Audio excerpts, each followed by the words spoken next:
Hello everybody, so today I wanted to share with you my build for the Glaxion. Now I am using a Glaxion Vandal, but if you also have the Tenant version, this will be fine for that as well. It applies to any version of the Glaxion. So let's get into the build. So before showing the build screen, I am going to preface this with saying I do have a ribbon on this, but I will replace the ribbon and show you what you're going to use if you don't have a ribbon. I just happened to be lucky enough that when I used one of the free unveiling ciphers from one of the many Nightwave seasons, because I've just been collecting the ciphers, I just happened to get a Glaxion one. So going into the build here, now I am using the Photon Overcharge mod, which I believe is new to this season. So this is 90% critical damage, and then on Killer Assist, slain enemies have a 2% chance to drop an energy orb per cold status affecting them. And then in my Arcane slot, I am using Primary Frostbite, which is on cold status effect, you get critical damage and multi-shot, and this can stack up to 40 times.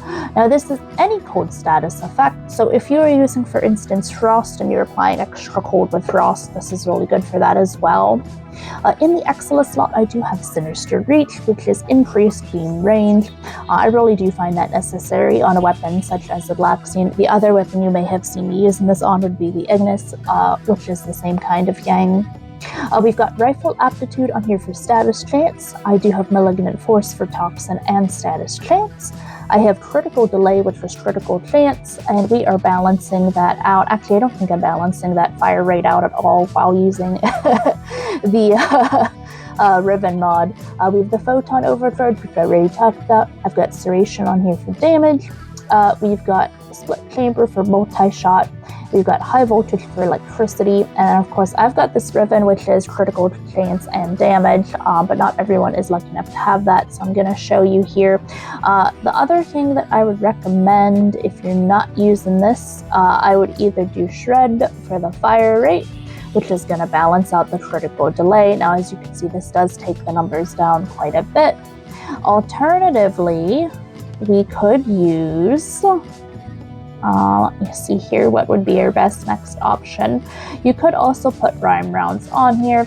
This is just giving some extra cold and status chance. It's going to give you Toxin and Magnetic, with a heavy favor towards Magnetic. You could also try here Thermite Rounds. That's going to give you Radiation and Viral, with a heavy preference towards Viral. You could also do this extra magnetic. It's just going to give you cold and magnetic. But really, as you can see, you can really slot in any kind of extra element here, and it's going to be totally fine. Now I'm just going to put my ribbon back on before I forget about it here. Now in the example, of course, do keep in mind that I do have the ribbon on. But as we saw, if you swap this back to, for example, Thermite Rounds, it is taking your damage down a little bit, but you're actually getting increased status chance with anything else. And if you're using Shred here, you're just having a faster fire rate. So you've got a lot of options that you can do, but generally, like I said, I recommend using literally any element, any of these gold colored element mods, really. As always, with the arbitration mods, the galvanized ones, I do need to pick these all up, but then I also have to spend the credits to, level them. I definitely don't have enough because it's 2 million credits and so much endo per mod level, so I would have to go farm a lot. But anyway, the primary one you're going to be using here is the Galvanized Chamber for the multi-shot. You're going to replace the regular multi-shot with this, and because we are doing a lot of status gains here with this weapon, you can also use the Galvanized Aptitude, which is status chance, and then direct damage per status type affecting the target.